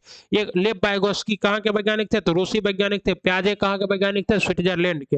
यह एक समाजवादी रचनावादी थी। ये क्या थे? एक समाजवादी रचनावादी थे। सामाजिक सांस्कृतिक पहलुओं पर क्या करते थे? ध्यान केंद्रित करते थे। कौन? लेव वाइगोत्स्की। ओके। लेव वाइगोत्स्की के अनुसार क्या है? सामाजिक सृजनवाद का जनक। सामाजिक सृजनवाद का जनक कौन थे? लेव वाइगोत्स्की थे। बच्चों द्वारा ज्ञान का सृजन किया जाता है। किसने कहा? लेव वाइगोत्स्की ने। वाइगोत्स्की के अनुसार किसी भी बच्चे का विकास सामाजिक परिस्थितियों में ही संभव है। जंगल में छोड़ देने से क्या होगा? बच्चे का विकास नहीं होगा। बच्चों का संज्ञानात्मक विकास सामूहिक प्रक्रिया द्वारा संभव हो पाता है। किसके द्वारा? सामूहिक प्रक्रिया द्वारा संभव हो पाता है। बच्चे सामाजिक अंतरक्रिया द्वारा ही क्या करते हैं? अच्छा सीखते हैं। वाइगोत्स्की के अनुसार विकास एक सतत प्रक्रिया है जो जीवन पर्यंत चलती है। विकास एक सामाजिक प्रक्रिया है जो सामाजिक अंतःक्रिया पर निर्भर करता है तथा इस सामाजिक अधिगम के फलस्वरूप संज्ञानात्मक विकास संभव होता है। अंतःकरण की प्रक्रिया है। वाइगोत्स्की के 3 पहलू थे। वाइगोत्स्की के 3 पहलू थे। तो जैसे ही सोशल आएगा, संज्ञानात्मक में कुछ भी आए तो मारना है पियाजे, सोशल आए तो मारना है वाइगोत्स्की। सोशल इंटरेक्शन, लैंग्वेज और कल्चर, ये क्या है? ये तीनों में जहां है, ये अगर बच्चा यहाँ रह रहा है तो उसका क्या होगा? सर्वाधिक विकास होगा। सोशल इंटरेक्शन समाज, कल्चर संस्कृति और लैंग्वेज भाषा। वाइगोत्स्की का मानना है कि भाषा का विकास सामाजिक अंतःक्रिया होता है। बच्चा समाज में रहेगा, मम्मी पापा चाचा चाची से बात करेगा तो धीरे धीरे बोलना सीख ही जाएगा। ये कौन कहते हैं? लेव वाइगोत्स्की। कहाँ के हैं? रूस के साइंटिस्ट हैं। ठीक है, रूस के मनोवैज्ञानिक है, सॉरी। भाषा व्यक्ति के लिए सबसे बड़ा यंत्र है। इसके द्वारा हम एक दूसरे के साथ बातचीत कर पाते, हुआ ज्ञान का सृजन कर पाते। Language. Some other important terms क्या है? Zone of proximal development, ZPD, संभावित विकास का क्षेत्र। अस्थायी मदद क्या है? टेम्परेरी हेल्प और anybody who know more in a particular area expected. ठीक है। आइए देखिए, जोन ऑफ प्रोक्सिमल डेवलपमेंट का क्या है? ZEP। ये क्या है? Stuff learners can do. उसके बाद stuffs learner can do with support और stuffs learner can't do learner support. ठीक है। ZPD is the difference between what a child can do with और विदाउट सपोर्ट। मतलब क्या है? सपोर्ट से क्या कर सकता है और बिना सपोर्ट का क्या कर सकता है। जैसे देखिए जेड स्क्रॉपिंग वॉक, आप पिताजी साइकिल चलाना सिखाए तो बच्चा सीख गया, अगर पिताजी नहीं सिखाते पकड़ के तो बच्चा क्या करता, बिना मदद के कभी डर से साइकिल पे चढ़ता ही नहीं। तो फादर स्क्रैप्टिंग साइकिल को पकड़ना जेड बालक को मदद मिलने पर सीखने का दायरा बढ़ जाता है। ठीक, भाषा के 3 रूप होते हैं, सोशल स्पीच, सामाजिक स्पीच, प्राइवेट स्पीच और साइलेंट इनर स्पीच। सामाजिक वाक्य 2 वर्ष तक उम्र, उदाहरण दुनिया में बात करना, बोल बोल कर खुद से बात करना, ये क्या है, प्राइवेट स्पीच है। और साइलेंट इनर स्पीच मनोधिक, 7 वर्ष की उम्र में मन में बात करने लगता है बच्चा। ठीक ना। Some other important terms, zone of proximal development, जिस दायरे में किसी की मदद से बच्चे का संभावित विकास होता है। मॉक को नॉलेजमेंट, अदर एम के यू को कोई छोटा या बड़ा द्वारा ज्ञान ग्रहण करता है। स्क्रॉप्टिंग टेम्पोररी हेल्प, क्षणिक मदद है, यह तब तक जारी रहेगी जब तक हम खुद वो काम नहीं करने लगे। यह एक क्या है, प्रक्रिया है। Okay, some more terms, collaborate, project, excessive learning, peer tutoring. Peer tutoring मतलब क्या होता है, बार बार दोहराना, जैसे हम लोग ट्विंकल ट्विंकल लिटिल स्टार बच्चे को रटाते हैं। Cooperative learning, reciprocal technique, teaching. अब आइए किसका है, कोहेल वर्ग का। कोहेल वर्ग का नैतिक विकास का सिद्धांत इन्होंने अपने प्रयोग में पूर्ण रूप से पुरुषों को लिया है, इसलिए इस सिद्धांत को जेंडर बेसिस थ्योरी कहते हैं। क्या कहते हैं, जेंडर बेस्ड थ्योरी कहते हैं। कोहेल वर्ग ने क्या लिया, पूर्ण रूप से लिया था, किसको, सिर्फ छात्रों को लिया था। कोहेल जेन कोहलबर्ग की ही छात्रा थी, इसका मानना था कि क्या थी, कि ये छात्रा थी, इसका मानना था कि यह थ्योरी फेमिनिस्टिक पर्सपेक्टिव, नारीवादी नैतिकता का ध्यान नहीं रखती। सही गलत को पहचानना नैतिकता कहलाती है। नैतिक तर्क क्या है, मोरल डिसीजन लेने के लिए थिंकिंग का प्रयोग करते हैं, उसे मोरल रीजनिंग कहते हैं। नैतिक तर्क दुविधा वाले सिचुएशन में फैसला लेने के लिए जो तर्क शक्ति का प्रयोग करते उसे नैतिक तर्क देते। कोहल वर्ग का नैतिक विकास का सिद्धांत जीन पियाजे के संज्ञानात्मक विकास के सिद्धांत से क्या इंस्पायर है। तो कोहल वर्ग ने विभिन्न प्रयोगों के बाद यह बताया कि व्यक्ति में नैतिक विकास मुख्य स्तरों से होकर गुजरता है। प्रत्येक स्तर 2 अवस्थाएं होती है, पूर्व परंपरागत प्री कन्वेंशनल लेवल जो 4 से 10 साल, और दूसरा चरण होता है। ठीक है, देखिए क्या है, आज्ञाकारिता और दंड अभिविन्यास, ऑब्डिवेंस एंड पनिशमेंट और रिटेंशन, व्यक्तिगत उपकारणवाद और विनिमय, नियमित अभिन्यास, टिट फॉर टैट, जैसे को तैसा की प्रवृत्ति। अगर आप बच्चे को क्या कर रहे हैं, छोटा बच्चा है ज्यादा उसको मार रहे हैं तो भी आपको मार सकता है पलट के। Individual and exchange personal rewards operation, my attitude will always be based on how you treat me. कहता है दूसरा पारंपरिक 10 से 13 साल की आयु में सेकंड दूसरे चरण में होते हैं। ओके, कहता अच्छा लड़का अच्छी लड़की अभिविन्यास, लोग ये सोचने लगता है कौन अच्छा है कौन बुरा है। कानून और व्यवस्था, अभिन्यास, प्राधिकरण और सामाजिक व्यवस्था को क्या करता है बच्चा मानने लगता है। Maintaining the social order, social order को क्या करता है, मानता है। उच्च पारंपरिक में क्या होता है, उच्चतर आयु सीमा के बच्चे होते हैं, उच्चतर 13 वर्ष से एबव होते हैं, और ये क्या होता है, पूरा समझ जाता है। Social contact and individual right को जान जाता है। आर्टिकल 19 को बच्चा इसी एज में सीखेगा, आर्टिकल 19। ओके, सैद्धांतिक अंतर चेतना, सार्वभौमिक नैतिक प्रमुख विन्यास, ये सब। हिंज दुविधा प्रयोग का सारांश है, हिंज की पत्नी की जान बचाने के लिए चोरी करना सही या गलत। तो पत्नी की जान बचाने के लिए चोरी करना क्या है, सही या गलत, ये क्या करेगा बच्चा सीख जाएगा। ये देखिए हिंज वाला ये क्या है, कार्टून है। ओके, आलोचना criticism, note applicable in all culture, सभी संस्कृतियों पर यह सिद्धांत लागू नहीं होते। हाइपोथेटिकल सिचुएशन और क्या है, बाइज्ड सैंपल्स, लिंग रूढ़िवादिता पाई गई है। अतः समावेशी शिक्षा किसे कहते हैं, तो इंक्लूसिव एजुकेशन, सबका साथ सबका विकास। मोदी जी का मंत्र जो है सबका साथ सबका विकास, उसी को क्या कहते हैं, समावेशी शिक्षा। समावेशी शिक्षा के अंतर्गत बच्चों की जरूरत के आधार पर शिक्षा देनी चाहिए। पृथककरण प्रगति के नियम के विरुद्ध है।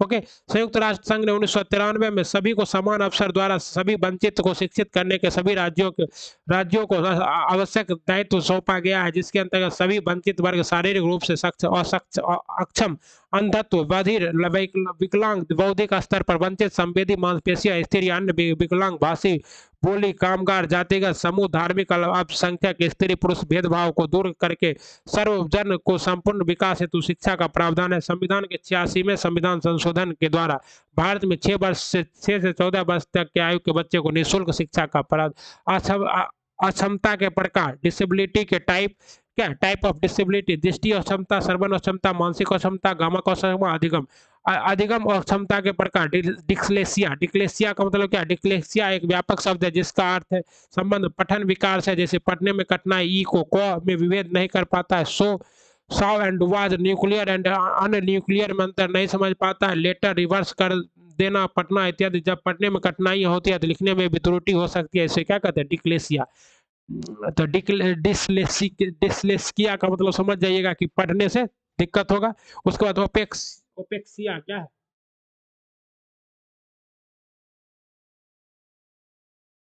थोड़ा तेज कर रहे हैं।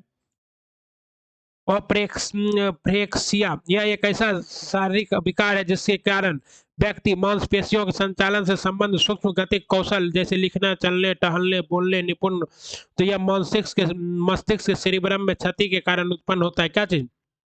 अप्रेक्सिया। अपेक्सिया। ओके। अब डिस्पेक्सिया। डिस्पेक्सिया क्या है? अप्रेक्सिया का एक प्रकार है, मस्तिष्क में क्षति के कारण क्या होता है? अब डिस्पेक्सिया होता है। तो सबसे इंपॉर्टेंट यह है डिस्लेक्सिया, बहुत बार पूछा जाता है पढ़ने से संबंधित। ओके। हाथ या आंखों के बीच समन्वय एवं संतुलन स्थापित नहीं कर पाता है। ऑफेसिया। ऑफेसिया क्या है? भाषा एवं संप्रेषण अधिगम की क्षमता आ जाती है। मौखिक रूप से सिंगले एवं विचार में व्यक्त करने में समस्याएं होती है। डिस्फेजिया। डिस्फेजिया मस्तिष्क में क्षति के कारण बातचीत करने, मानसिक या पूर्णता और क्षमता आ जाता है। किसके कारण? डिस्फेजिया की वजह से। अलेक्सिया मस्तिष्क में क्षति के कारण पढ़ने में क्षमता आ जाती है, इसे शब्द अंधता या पाठ अंधता या विजुअल अफेसिया भी कहा जाता है। डिस्ग्राफिया। डिस्ग्राफिया में क्या होता है साथियों? लिखने संबंधी क्षमता आ जाती है, ठीक से नहीं लिख पाता है। हाथ, हथेली या उंगली संबंधी गड़बड़ियां हो जाते हैं। के कुलरिया जिसमें कैलकुलेशन नहीं कर पाता है, गणित में समझने में कठिनाई होती है, इसे न्यूमेलेक्सिया भी कहा जाता है। ग्राफिकल लेस्केल ऑफ वर्बल मस्तिष्क संबंधी कुछ गड़बड़ियां हैं। डिस्थीमिया गंभीर तनाव की अवस्था, व्यक्ति की मन स्थिति हमेशा क्या रहती है? निम्न रहती है। बालक का अधिगम प्रभावित होता है। किसमें? डिसमेंथिया में। ओके। डिसमोरफिया। डिसमोरफिया में क्या है? भ्रम हो जाता है, शरीर के कुछ अंग बहुत छोटे या क्या है? अपूर्ण है। डिस्मोर्फिया में महिलाओं को हो जाता है, कई बार उन्हें लगता है क्या है? उनका शरीर अच्छा नहीं है, शरीर के विभिन्न अंगों की तुलना दूसरे अंगों से करने लगते हैं। कौन? डिस्मोर्फिया में। समावेशी शिक्षा योजना में बच्चों की आवश्यकता जरूरत के अनुसार शिक्षा दी जाती है। समावेशी शिक्षा के अंतर्गत सिस्टम में बदलाव किया जाता है, बच्चों में नहीं, क्योंकि बच्चा सिस्टम के लिए नहीं, सिस्टम बच्चों के लिए है। इंटीग्रेटेड एजुकेशन के कंपेयर में इंक्लूसिव एजुकेशन बेहतर है। ओके। विश्व building as as learning aid. प्रतिभाशाली बच्चे, गिफ्टेड चिल्ड्रन, जिज्ञासा ज्यादा होती है, चीजों को याद रखने की स्मृति अच्छी होती है, सृजनात्मकता पाई जाती है, IQ 140 ऊपर होते हैं, तर्क शक्ति अच्छी होती है, शब्द ज्ञान विस्तृत होता है, मौलिक चिंतन कर सकते हैं। PWD फिजिकल फिजिकल डिसेबिलिटी 1995 में 7 डिसेबिलिटी बताया गया। RPDW right to person with disability 2016 में, PWD 1995 रिवाइज किया गया था, इसमें 21 डिसेबिलिटी को शामिल किया गया है। कौन किया था? नरेंद्र मोदी किया था। क्या है? Right to personal with disability 15 जून 2017 से लागू है। डिसेबिलिटी के प्रकार है अंधापन, दृष्टिबाधित, कुष्ठ रोग पीड़ित, श्रवण हानि, लोकोमोटर विकलांगता, बौनापन, बौद्धिक विकलांगता, जीर्ण तंत्रिका संबंधी विशिष्ट लिखने की क्षमता, मल्टीपल स्क्लेरोसिया, भाषा विकलांगता, थैलेसीमिया, हेमोफीलिया, सिफिल सेल रोग, मानसिक बीमारी, बहरापन, विकलांगता, एसिड अटैक, पीड़ित, पार्किंसन रोग, ऑटिज्म स्पेक्ट्रम विकास, सेरिब्रम पॉलिसी, मेल्यूरल डिफरेंट टाइप ऑफ डिसेबिलिटी, ये सब क्या है आपका? देखिए टाइप ऑफ डिसेबिलिटी का यहाँ इमेज दिया हुआ है। ठीक है। कहता है क्या है? Right to education act 2009। Right to education act क्या है? 2009। शिक्षा का अधिकार अधिनियम RT right to education act 2009 में तैयार हुआ, परंतु 1 अप्रैल 2010 से लागू हुआ। अपवाद क्या है? जम्मू एंड कश्मीर में लागू नहीं हुआ पाया था। संविधान के 86वां संविधान संशोधन 2002 का आर्टिकल 21 के एक अंतर्गत निःशुल्क शिक्षा 6 से 14 वर्ष के बच्चों को, पहले ये किसमें था? तो DPSP में था। ओके। डिसेबल बच्चों के लिए आयु समूह 6 से 18 वर्ष होता है। एज के अनुसार कक्षा में नामांकन का प्रावधान होगा। कोई भी बच्चा अगर 10 साल का, तो उसका डायरेक्टर क्या होगा, 10 साल के एज में कक्षा 4 में आपको रहना है तो 4 में एडमिशन हो। आरटीआई के कुछ महत्वपूर्ण निषेध है, बच्चों को शारीरिक या मानसिक सजा नहीं देना है, उम्र के अनुसार सीधा नामांकन, कोई टेस्ट नहीं, no admission fee, government teacher को प्राइवेट ट्यूशन नियम के विरुद्ध है। गवर्नमेंट टीचर क्या कर सकता है, प्राइवेट ट्यूशन नहीं ले सकता है, नियम के क्या है विरुद्ध है। बिना मान्यता के स्कूल चलाना क्या है, मना है। प्राइवेट स्कूल में बीपीएल ईडब्ल्यूएस के छात्रों को 25% अतिरिक्त छूट प्रदान किया जाएगा। 30 अनुपात 1, 30 शिक्षक, 30 बच्चे पर एक शिक्षक होना चाहिए। प्राथमिक स्तर के लिए प्राथमिक स्कूल बच्चों के घर से 1 किलोमीटर के दायरे में और उच्च प्राथमिक विद्यालय 3 किलोमीटर की दूरी पर होना चाहिए।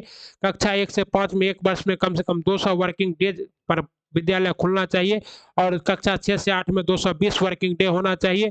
फर्स्ट टू फिफ्थ का टीचर पीआरटी, 6 टू 10 का टीचर टीजीटी और 10 टू 12 का टीचर पीजीटी कहलाता है। फर्स्ट, अभी आप लोग किसके लिए एग्जाम अप्लाई किए हैं, पीआरटी का एग्जाम हो रहा है।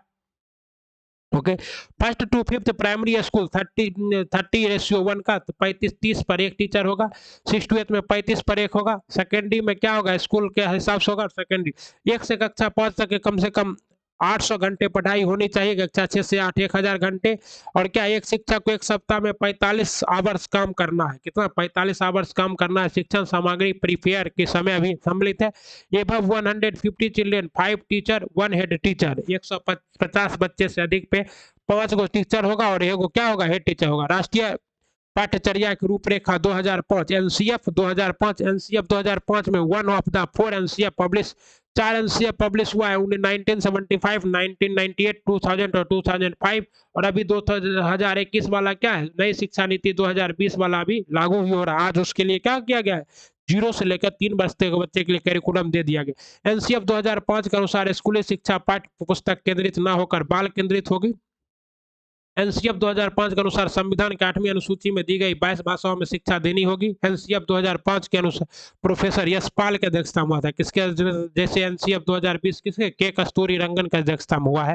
राष्ट्रीय पाठ्यचर्या की रूपरेखा 2005 के मुख्य उद्देश्य ज्ञान को स्कूल के बाहरी जीवन से जोड़ा जाए, पढ़ाई के रटंत प्रणाली से मुक्त किया जाए, पाठ्यचर्या पाठ्य पुस्तक केंद्रित न हो, विद्यालय में दी जाने वाली शिक्षा को विभिन्न प्रकार की गतिविधियों से जोड़ा जाए, राष्ट्रीय मूल्य के प्रति आस्थावान विद्यार्थी तैयार किए जाए, बिना भार के अधिगम या learning without burden. 1993 report based.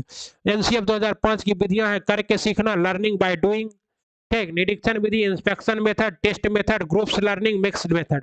NCF 2005 में रचनात्मकता की समझ प्राप्त होती है। एनसीएफ 2005 के अनुसार एक शिक्षक की भूमिका सुविधा दाता जैसी होनी चाहिए। किसका, सुविधा दाता जैसी होनी चाहिए। एनसीएफ 2005 के अनुसार अंग्रेजी सीखने का उद्देश्य बहुभाषा बाद होना चाहिए, ये नहीं कि क्या है अंग्रेजी सीखे। और एनसीएफ 2005 का करके सीखने पर बल देता है, लर्निंग बाय डूइंग पर बल देता है। कौन, समाजीकरण, सोशलाइजेशन। समाजीकरण एक ऐसी प्रक्रिया है जिसमें मानव समाज द्वारा सीखता है और यह पूरे जीवन तक निरंतर चलते रहते हैं। समाजीकरण की प्रक्रिया प्रभावित होती है पालन पोषण से, सहयोग से, अनुकरण से, पुरस्कार एवं दंड से। समाजीकरण की इकाइयां क्या है, तो सबसे छोटी इकाई है परिवार, उसके बाद विद्यालय, उसके बाद अध्यापक, उसके बाद मीडिया। बच्चों के समाजीकरण के मुख्यतः 2 एजेंसियां होती है। सक्रिय एजेंसी, एक्टिव एजेंसी में बच्चे का माता पिता पड़ोसी रिश्तेदार आ जाता है। निष्क्रिय में बच्चे के सीधा प्रभाव नहीं पड़ता है। पुलिस स्टेशन, सार्वजनिक पुस्तकालय, रेलवे स्टेशन। अब मान लीजिए पुलिस उसके पर घर का कोई आदमी पकड़ के जेल चला गया, तब तो डायरेक्ट प्रभाव पड़ेगा नहीं। तो एक शिक्षक के रूप में क्या है, कैमरामैन की जगह क्या है, कैमरा पर्सन का उपयोग करना उचित समझेंगे। Cameraman, camera person, chairman, chairperson. Okay, बाल केंद्रित शिक्षा, चाइल्ड सेंटर एजुकेशन देना है। बाल केंद्रित शिक्षा के समर्थक कौन थे, जॉन डीवी थे। जॉन डीवी के बाल, तो पूछा जाएगा बाल केंद्रित शिक्षा के समर्थक कौन थे, तो जॉन डीवी थे। इसमें बच्चे को नीड्स के अनुसार एक्टिविटी प्लान किए जाते हैं। बच्चे जिज्ञासु, रचनात्मक और सीखने की जन्मजात क्षमता रखते हैं। भारत में बाल केंद्रित शिक्षा का श्रेय किसे जाता है, गिजू भाई वेदिका को जाता है। किसे जाता है, गिजू भाई वेदिका को दिया जाता है। प्रगतिशील विद्यालय 1896 में खोले गए थे। प्रगतिशील विद्यालय में करके सीखने पर जोर दिया जाता है। किस पे जोर दिया जाता है, करके सीखने पर। प्रगतिशील विद्यालय में बच्चे समाधान करता बने और महत्वपूर्ण कौशलों व चिंतन सीखे। वर्तमान जीवन के लिए सीखो। संपूर्ण रूप से पाठ्यचर्या, टेक्स्ट बुक को भगवान मानना गलत है। एकमात्र साधन एक प्रकार है, क्या है, टेक्स्ट बुक एक प्रकार है, ऐसा नहीं है सिर्फ टेक्स्ट बुक को ही फॉलो करना। जीवन को फॉलो करना है, ठीक है। प्रगतिशील शिक्षा स्कूल में प्रगतिशील शिक्षा स्कूल में संयुक्त राज्य अमेरिका मनोवैज्ञानिक जॉन डेवी का योगदान है। क्या है, जॉन डेवी का योगदान है, बच्चा करके सीखे। Learning with doing. अधिगम एक सामाजिक संक्रिया और लोकतात्मक प्रक्रिया होनी चाहिए। अधिगम प्रक्रिया में त्रुटि इरर्स का स्वाभाविक हिस्सा, इरर होगा ही, ह्यूमन एरर। इरर हुए बच्चों को थिंकिंग का पता चलता है। कई बार बच्चे कुछ भ्रांतियां बना लेते हैं जिन्हें गलत संप्रदाय ना कहकर उसे क्या करना है, उसे अल्टरनेटिव नेवाइव कॉन्सेप्ट कहा जाता है। क्लासरूम डिस्कशन में इन्हें ठीक किया जाना चाहिए। ओके, कहता है जॉन डीबी ने शिक्षा को त्रिध्रुवीय प्रणाली बताया। शिक्षक स्वतंत्र चर होना चाहिए, इंडिपेंडेंट, बालक स्टूडेंट आश्रित चर, और पाठ्यक्रम क्या है, मध्यस्थ चर है। दोनों के बीच में मध्यस्थता का काम कौन करता है, शिक्षक, और बच्चों के बीच में पाठ्यक्रम। भाषा लैंग्वेज, भाषा तीन तरह के होते हैं, मौखिक भाषा, लिखित भाषा, सांकेतिक भाषा। भाषा का स्वभाव एवं क्रम मनोवैज्ञानिक क्रम है, सुनना, बोलना, पढ़ना, लिखना, सुबोपिल, लिसनिंग, स्पीकिंग, रीडिंग। मेंटेसरी के अनुसार सुनना है, बोलना है, लिखना है, पढ़ना है, सुनना है, बोलना है, लिखना है, पढ़ना है। किसके, चोम्स्की भाषा को जन्मजात मानते हैं तथा बच्चे भाषा सीखने की क्षमता के साथ पैदा होते हैं। चोम्स्की के अनुसार बच्चे क्या है, भाषा सीखने, जैसे कृदन, रोना, संकेतिक इत्यादि। भाषा के भाग तो स्वर्णिम ध्वनि की सबसे छोटी इकाई ओ, को, चो, जो, फो इत्यादि। रूपिम शब्द का छोटा रूप, पेन, कॉपी, राम इत्यादि। वाक्य विन्यास, भाषा के नियम, कर्ता ने कर्म को करण से, संपादन के लिए आपादान से जुदाई। अर्थ विन्यास, वाक्य विन्यास का सार्थक अर्थ, मोहन के पास एक पुस्तक है। सही है, मोहन के पास है एक पुस्तक। ये क्या है, गलत वाक्य है। CRT क्या है, क्रिएशन रिफरेंडर टेस्ट, इसमें फिक्स्ड परसेंटेज मार्क्स होता है।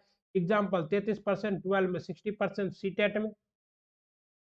NRT नॉर्म रेफरेंस टेस्ट, इसमें एक दूसरे को हाई स्कोर लाकर सिलेक्शन लेना होता है।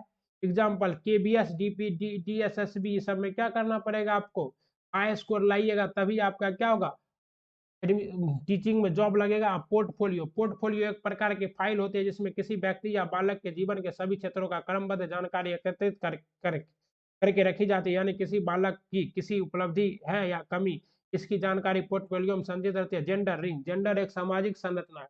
जेंडर एक कैसी संरचना है, सामाजिक संरचना है। सेक्स एक जैविक संरचना है। सेक्स कैसी संरचना है, बायोलॉजिकल है। जेंडर कैसा है, सोशल है। और सेक्स कैसा है, बायोलॉजिकल है। जेंडर स्टेरियोटाइप, लिंग रूढ़िवादिता, समाज में महिलाओं और पुरुषों को लेकर चली आ रही रूढ़िवादी धारणा है। महिला गणित में कमजोर होती है, पुरुष रोते नहीं है। ये सभी क्या है, जेंडर स्टेरियोटाइपिंग है। जेंडर वाइज लिंग पक्षपात है। एक शिक्षक को गर्ल्स व बॉयज में जेंडर पैरिटी, लिंग समानता रखनी चाहिए। जेंडर नेचुरल, लिंग तटस्थता भाषा का प्रयोग करना चाहिए। जेंडर नेचुरल लैंग्वेज, जैसे क्या है, कैमरा मैन की जगह पर कैमरा पर्सन। अब मेन से क्या होता है कि आदमी होगा, कैमरा पर्सन कोई भी हो सकता है, लड़का और लड़की कोई भी, जैसे चेयरमैन के अनुसार। अब क्या है, ब्लूम्स टैक्सोनॉमी, ब्लूम्स के ने लर्निंग के 3 पक्ष दिए थे, कॉग्निटिव संज्ञानात्मक, अफेक्टिव संज्ञानात्मक, और क्या है, साइकोमोटर गणितात्मक। क्या ये क्या है, ब्लूम्स टैक्सोनॉमी है। ब्लूम्स टैक्सोनॉमी में 3 था। ब्लूम्स का टैक्सोनॉमी क्या है, 3 पर दिया गया, कॉग्निटिव, अफेक्टिव और साइकोमोटर। ठीक, कॉग्निटिव डोमेन संज्ञानात्मक पक्ष में क्या है, 1956 में देखिए इमोशनल था और ये क्रिएट कर दिया है। और ये क्या है, टू कन्वर्गेटिव। थॉर्नडाइक ने ट्रायल एंड एरर मेथड का छोड़ दिया। थॉर्नडाइक ने क्या दिया, ट्रायल एंड एरर मेथड कौन दिया, Thorndike gives 3 prime, law of effect, law of readiness और law of exercise. Thorndike national education policy 2022, doctor इसके अध्यक्ष कौन थे, डॉक्टर के कस्तूरी रंगन थे। MHRD renamed as education ministry, education ministry में बदल दिया किसको, महिला एवं बाल विकास मंत्रालय, सॉरी मानव संसाधन एवं विकास मंत्रालय को किसमें, इसका फॉर्मेट क्या है, तो 5+3+3 है, 5+3+3+4 है, क्या है, न्यू फॉर्मेट है। इसका ट्रिक क्या है, 53² 4। टीचर एजुकेशन है, लैंग्वेज भाषा, इन्फ्लुएंसी समावेशन है। 5 पहला क्या है, 5 3 से 8 ईयर तक फाउंडेशनल मूलभूत चरण, इसका सिलेबस आज ही लॉन्च हुआ है। उसके बाद क्या है, 3 से 11 बस प्री पर, इसमें आपका क्या है, बाल गृह या फिर क्या करता है, प्ले स्कूल, स्कूल का कॉन्सेप्ट है। उसके बाद प्राथमिक चरण है, उसके बाद मध्य चरण है, उसके बाद माध्यमिक चरण है। क्या कहता है, अगला क्वेश्चन है साथियों, राष्ट्रीय शिक्षा नीति 2020 द्वारा अनुशासित स्कूली शिक्षा की संरचना कितने थे, 5-3-3-4, 5-3-3-4 है। क्या है, 5-3-3-5 3 3 4 है, 5 3 3 4 है, मोस्ट इंपॉर्टेंट है ये होगा, याद रखिएगा 5 3 3 4।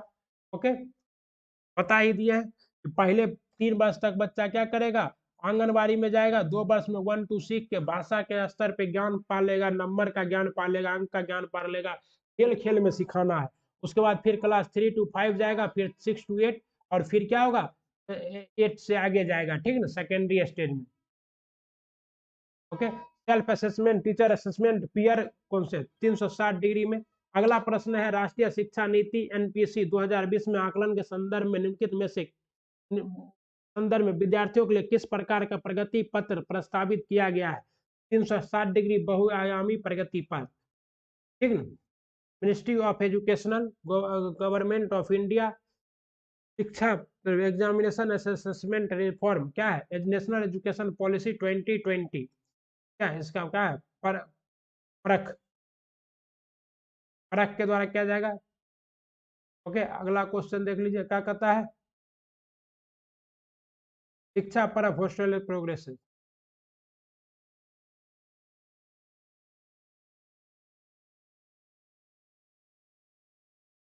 आगे क्या है, आगे है आपका नेशनल एजुकेशन पॉलिसी 2020 का ही क्या है, ये कुछ दिया हुआ है आपका, reduction in curriculum content to enhance essential learning and the critical thinking general including fund KGBP up to stage 12 grade 12, क्या है, KG to 12 तक फ्री एजुकेशन देगा, reduction in the curriculum to core concept curriculum and pedagogy is a school's learning should be holistic, integrated और enjoyable and the enjoying होना चाहिए, ठीक ना।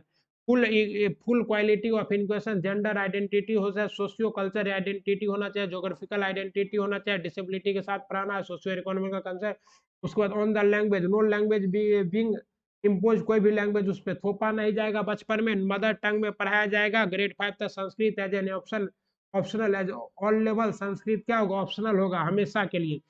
3 language formula का यूज करेंगे हम लोग, multi language flexibility still the basis of the new education policy 2020। ये देखिए 21 सेंचुरी लर्नर्स, 21वीं शताब्दी के लर्नर के लिए क्या है, engage thinker, entrepreneur, 21 century critical thinking होना चाहिए, कोलाबोरेशन होना चाहिए, उसके बाद क्या है, क्रेडिबिलिटी होना चाहिए, कम्युनिकेशन होना चाहिए, मीडिया लिटरेसी होना चाहिए, लीडरशिप डेवलपमेंट होना चाहिए, प्रोडक्टिविटी होना चाहिए, फ्लेक्सिबिलिटी होना चाहिए। क्रिटिकल थिंकिंग का मतलब क्या है, अडल गार्डिया इम्परट, उसके बाद आस्क योर सेल्फ, गोल मोल, asking riddle gap fill in, बच्चों तो पूछो तो समझे, ये सब क्या है।